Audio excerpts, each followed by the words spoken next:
कैसे हैं आप? उम्मीद करती हूँ आप बढ़िया और एकदम मज़े में होंगे। तो आइए आज के पाठ में आत्मकथा को जान लेते हैं। किसकी आत्मकथा है वो इस पाठ को पढ़ के जानेंगे।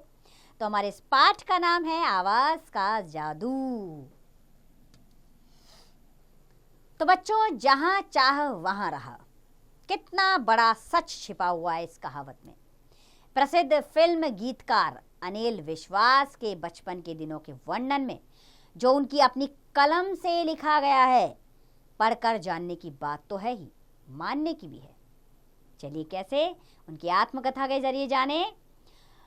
तो मेरा जन्म बरिसाल में हुआ था। मैं 4 साल की उम्र से ही तबला बजाने लगा। माँ नियमित रूप से पूजा करती और भजन गाती थी। खोल जो मिट्टी से बना एक खास तरह का बाजा था, मैं भी बजाता था। मेरी माँ की संगीत में बेहद रुचि थी। रुचि यानी कि इंटरेस्ट, उनका बहुत ज़्यादा रुचि थी, लगाव था। लाल मोहन गोस्वामी उन्हें संगीत सिखाने हमारे घर आया करते थे। उनके भजन सुनते सुनते ही मैंने संगीत सीख लिया था। बचपन में मैंने शैतानियाँ भी बहुत की। खासकर अमावस्या की रात हमारे लिए शैतानियों की रात होती थी। हमारी टोली दिन में टोह लेती थी। टोह यानी कि जगह जगह ढूंढते थे हम, टोह लेना, कि किसके बगीचे में ज़्यादा फल हैं। फिर रात में सब मिलकर वहाँ धावा बोलते थे, यानी कि इकट्ठे होकर वहाँ पर फल लेने चल पड़ते थे। 11 साल की उम्र में ही मैं क्रांतिकारियों के संपर्क में आ गया। क्रांतिकारी, देश को आज़ाद कराने वाले दीवाने, उन्हें क्रांतिकारी कहा जाता है।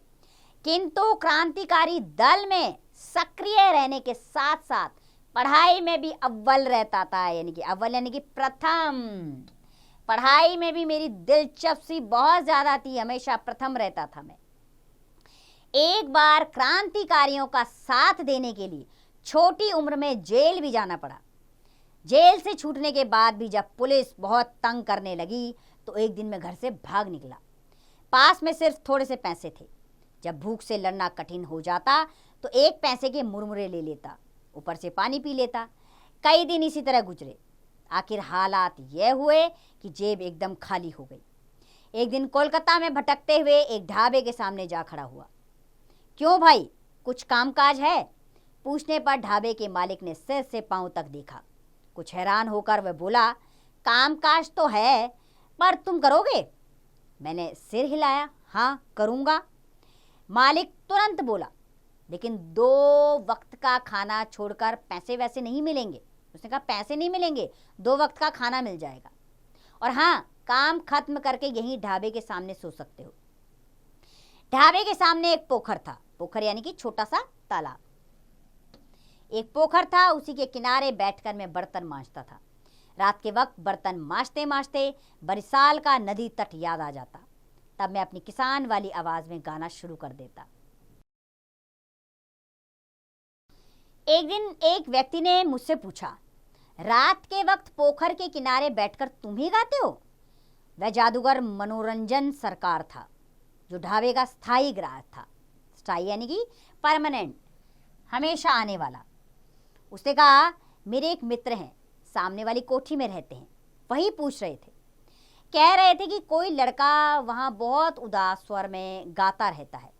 वे तुम्हारा गाना सुनने के लिए हर रोज़ बरामदे में कुर्सी डालकर बैठ जाते हैं। एक दिन खाना खाने के बाद मनोरंजन बाबू ने पूछा, एक महफिल होने वाली है, अनिल वहाँ चलेगा मेरे साथ? मैंने कहा, चलना तो चाहता हूँ, मगर मेरे पास धोती कुर्ता नहीं है, पैरों में चप्पल भी नहीं है। आखिर मैंने अपनी बनियान को साबुन से रगड़ रगड़ कर धोया। अपने मित्र पन्ना से धोती कुर्ता मांगा और नंगे पांव चल पड़ा मनोरंजन सरकार के साथ। महफिल थी राय बहादुर अघोरनाथ अधिकारी के घर पर। वह उन दिनों बंगाल के स्कूलों में महानिरीक्षक थे। वहां पहुंचते ही मेरे मुंह से निकला, बाप रे बाप, लगता है किसी राजा महाराजा का महल है। अंदर का दृश्य एकदम अद्भुत था। विमल चटर्जी नाम के एक सज्जन गा रहे थे। जैसे ही विमल चटर्जी का गाना समाप्त हुआ, मनोरंजन सरकार उठे और उन्होंने घोषणा कर दी, साहब ये लड़का बहुत अच्छा गाता है। चारों तरफ से आवाज आई, हो जाए हो जाए। मैंने यानी कि मुझे अपना आत्मविश्वास डगमगाता हुआ दिखाई दिया, अर्थात मैं घबराने लगा उस जगह पर जाकर। मगर चारों तरफ से हो जाए की फरमाइश के बाद अब गाने के सिवाय कोई चारा नहीं था। जितने देवी देवताओं को स्मरण कर सकता था सबको मन ही मन मैंने प्रणाम किया। फिर एकाएक माँ काली का एक भजन गाना शुरू कर दिया, यानी कि जितने देवी देवता मुझे याद आ सकते थे मैंने याद किए और माँ काली का भजन शुरू कर दिया। फिर मैंने एक और भजन गाया। इसका अनोखा असर हुआ। भजन पूरा होते ही जितेंद्र महाशय ने मुझे गले लगा लिया। कुछ देर बाद खाना परोसा गया। बड़ी थाली में 36 प्रकार के व्यंजन यानी कि तरह तरह के भोजन। मेरी समझ में नहीं आ रहा था कि क्या खाऊं और क्या छोड़ूं। मैं चलने लगा तो अघोर बाबू ने अलग से बुलाकर पूछा, कहाँ रहते हो? बात को बड़े नाटकीय मोड़ से, नाटकीय यानी कि बड़े नाटकीय अंदाज से मोड़ देते हुए मैंने कहा, बताऊंगा तो आप कहेंगे कि डायलॉग बोल रहा है। उनके आग्रह करने पर मैंने कहा, जिस ढाबे में काम करता हूं वहीं उसके बाहर सो जाता हूं, समझ लीजिए फुटपाथ पर। न नीचे चादर न सिर पर छत। देख रहे हैं ना, मेरे पैरों में चप्पल भी नहीं है।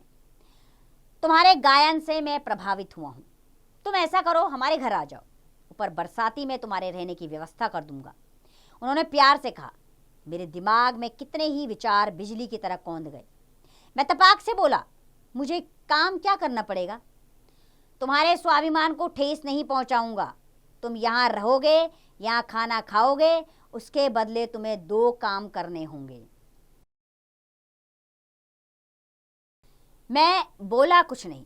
अघोर बाबू ने बात आगे बढ़ाई। मेरा बेटा ढाका में पोस्ट मास्टर जनरल है। उसके बच्चे मेरे पास रहते हैं, एक पोता और एक पोती। दोनों छोटे हैं।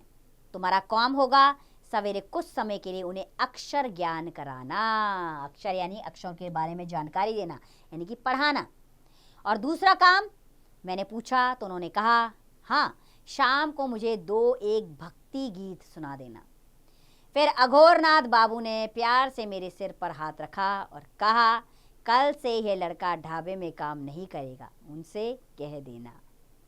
तो ये थी आत्मकथा जो एक गरीब से लड़के की तरक्की की राह बनी। हर किसी का जीवन दुखमय होता है बच्चों। हर किसी को सफलता शुरुआत से नहीं मिलती। कई लोग कड़े संघर्षों के बाद सफलता के शिखर पर पहुंचते हैं। तो सफलता का असीम सुख उन्हें ही समझ में आता है।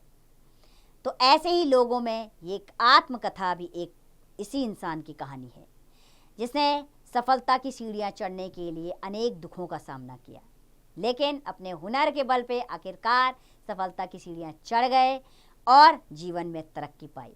तो आप भी अपने जीवन में अपने हुनर को पहचानिए, अपने आप को समझिए कि आपके अंदर क्या हुनर है। उस हुनर को किस तरह आप दुनिया के सामने ला सकते हैं, तराशिए अपने आप को, सोचिए, आत्ममंथन कीजिए, कभी अपने बारे में भी जानकारी एकत्र कीजिए। समय इधर उधर व्यर्थ मत करें। अपने बारे में सोचिए कि आगे कैसे बढ़ना है, तरक्की कैसे पानी है, जीवन में हर चीज़ को कैसे जुटाना है। इसके लिए आत्मज्ञान होना अत्यंत आवश्यक है।